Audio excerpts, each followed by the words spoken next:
There is an answer to the infamous superhero fatigue that is plaguing our cinemas, and I think Spider-Man Brand New Day has found that answer.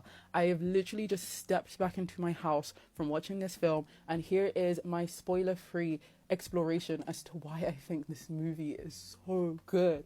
Superhero fatigue comes from the predictability of the formula, the predictability of the format. Okay, the superhero genre itself has quite a few rules that it's hard to deviate from as a concept. And the only times we see deviation, we start to lean into almost anti-hero territory or villain territory. This is where I think Spider-Man Brand New Day and other few films that have recently been released by the MCU, by DC, or alongside the superhero lines solve the answer, because they shift from just being this idea of superhero fights bad guy, falls apart. And of course, there are films that explore the nature of the bad guy, the nature of morality. What is the best way to fight the bad guy? Is the bad guy really right? Okay, but there is still this assumption of good versus bad. But the best films that have come out in recent times have been exploring and probing character studies of our hero.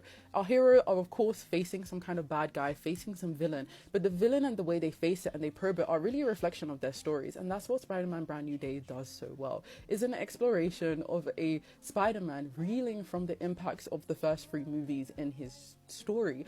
He is devastated by loss, he's plagued himself in loneliness, and he's trying to find a way to figure out who he is as a person. And this movie is an exploration and his journey to finding that. There are many incredible performances, especially from Tom Holland itself. And now I feel like after this movie, when I tell people that Tom Holland is my favorite Spider-Man, people won't look at me strangely. They won't look at me weirdly. I think it's so amazing. It's so grounded. All of the picks and intentions of the story seem to allow us to develop Spider-Man's character, to understand him a little bit more. And obviously it builds out the universe, but not at the expense of exploring this part of Spider-Man's story and journey and character.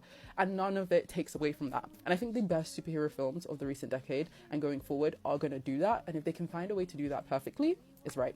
But that's my opinion of Spider-Man. I have to go back to writing my dissertation. Literally, guys, look. It's literally staring me in the face.